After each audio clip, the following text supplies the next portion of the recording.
blen, harxhon qindra milion euro për të bler aparaturën në për spital. Por sëmundja e qytetarëve, sidomos e pensionistëve, nuk shkon drejt në spital. Sëmundjet fillestare njerëzit përplasen në ambulancat e lagjeve. Pastaj edhe te specialitetet. Në qoftë se sëmundja do parandalohet në këto dy institucione, atëre do shkurtohet dhe sasia e të sëmurëve që do shkojnë në spital, që qeveria në spital do harxojë shumë të mëdha parash. Atëre, pse nuk i furnizon këto spitale që njerëzit mos shkojnë në privati? Zoti Dyshniku, ju personalisht, por edhe pjesa e pensionistëve, a e ndjejnë dorë në qeveri sa i përket në lehtësimin e pjesës së trajtimit mjekësor? Qeveria është turp të thuash që na mbështet. Nga 100% që duhet na siguronte, na përballonte, ky na e vet rreth 20%. Po jam të marr një shembull. Është një ilaç për tensionin. Quhet Kalistra. Deri para disa vjetësh, ajo po ta blesh privatisht, e ka çmimin 23.000 lekë vjetra. Tani, kur ve me marrim tash, ai thot, farmacia që shko me marrim, ai thot 11.000 lekë të pranoj unë, 12.000 lekë do i paguash ti, thot, nga xhepi. Nuk e di janë kuptuar. Pra, ilaçet, ky thot rimbursim. Po ama gjysmën e atyre ilaçe do ta paguaj unë, pensionisti. Po s'është një vetëm ilaç. Pastaj këto barnat që janë për sëmundje nervore, pa vitamina, analiza të ndryshme për vitamina, kripë minerale tjera, nuk i bën shteti fare. Po një analizë hekur i bën 40.000 lekë. Një analizë e vitaminës D bën 30.000 lekë. Me çfarë do t'i përballoj pensionisti këto? Ose një analizë e gjakut që bën ambulanca ose poliklinika e lagjeve, do vish të pas 2 muajsh, se ka rradhë. Po mirë, e ka problem këtë të shtoj një laborant, të shtoj një infermier, të shtoj reagentët me cilët bëjnë analizët, edhe njerëzit bëjnë analizët brenda javës, se ka i sëmuri, që do presi një muaj që të bëjnë analizën. Pastaj filloi mjekimin, atëre nuk rëndohet shëndeti i pensionistat? Pse se shikon të aty? Sa të harxoj miliarda aty në spital, se unë kam qenë vetë spital, i kam parë aparaturën të mbuluar në plasmas. 7 salla operimi të mbuluar aparaturën, se që s'përdoren. Po aq poshtësi se kam thënë disa herë në mund. Ora unë më bllokua veshka, edhe kur më shtrinat jep tha mo, ku e ke tubin që të shkoj veshën, të rrjedhi urina. Se ne s'kemi si spital. Kam blerë me miliona euro kam blerë ato pajisjet, te ajo, te tubi, s'kishte spitali. Mos me mëndi s'kishin, po do i bënin gjirë farmacive, edhe ai tubi bëndin 185.000 lekë, vjetra. Sa 2 pensione kooperativisti. Si mund t'i përvëlloj pensionisti këto? Se kjo thot, shërbime shëndetësore shkëlqyshëm. Shkëlqyshëm, se vajti vetë kjo t'jedhe mbizin tërë, me drejtorë, me rektore tërë, të kokaptia. Po mua pensionistit. A ka përgjegjësi direkte Edi Rama në këtë rast?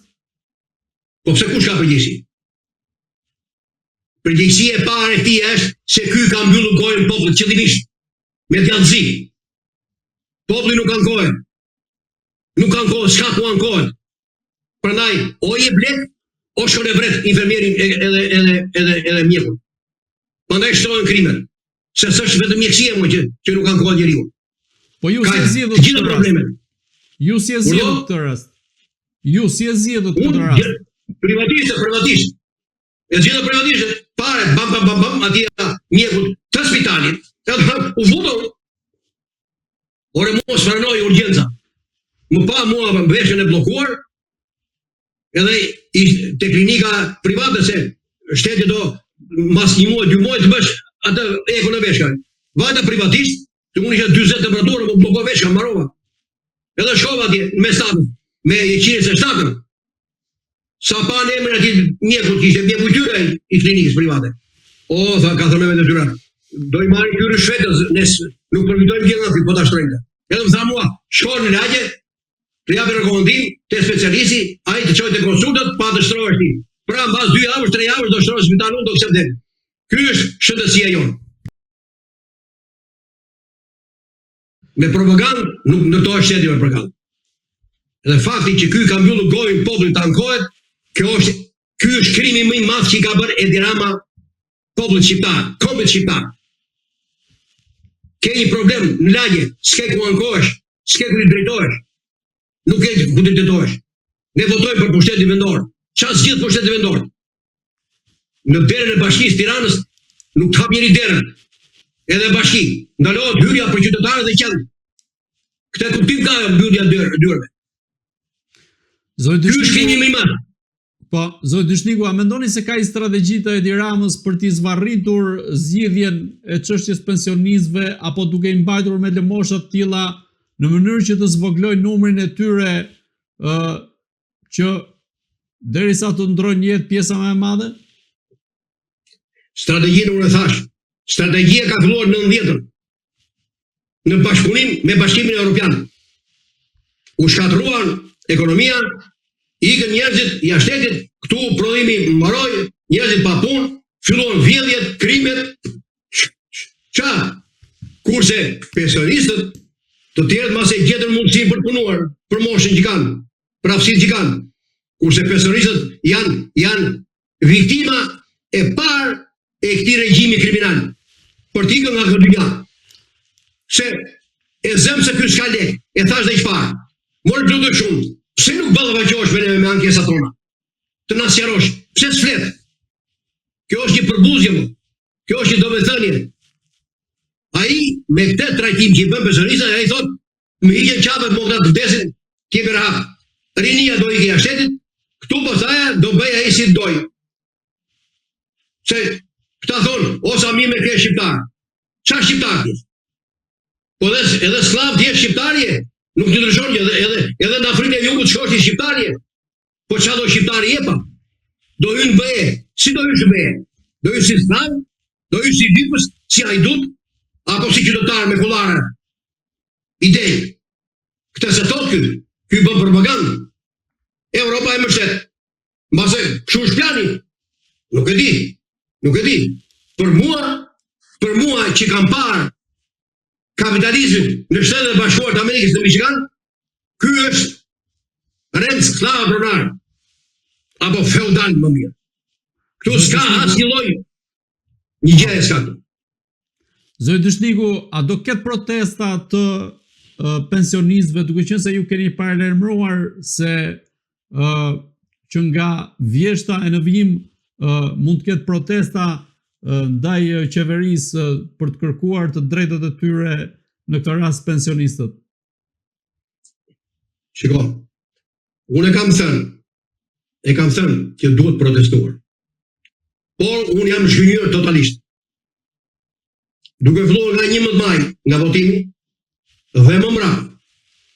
Unë këto probleme që kam ngritur sot, i kam ngritur edhe në protesta, edhe në 10 intervista që kam dhënë në televizione, podcaste e tjera, portale të ndryshme. Partitë opozitare, pa asnjë preshtim, asnjë nga mbështetur. Në Shqipëri mungon elita intelektuale. Subet von fare se pensionistët vuajnë në njerim. Rrinë për klube, marrin rroga të mira, edhe fëmijët kanë për puna me deputetë e tjera, edhe s'do të di fare për pensionistët. Se mund t'jetë dhe prindët e tyre të tillë pensionistë. Po thotë, rriti që duhet ty do të protestosh. Të mbaj unë 2 lekë. Po ky lloj babai apo nëne i këtij deputeti e ministri, ai e trajton vetë si qen, që i hedh çuni një kocë edhe ky e shgojnë, e mbyll gojën. Ai do të luftoj për dinjitetin e tij, për djersën e ballit që ka punuar të jetën. Do të marrë pension dinjitoz. Ka marrë fund kjo punë.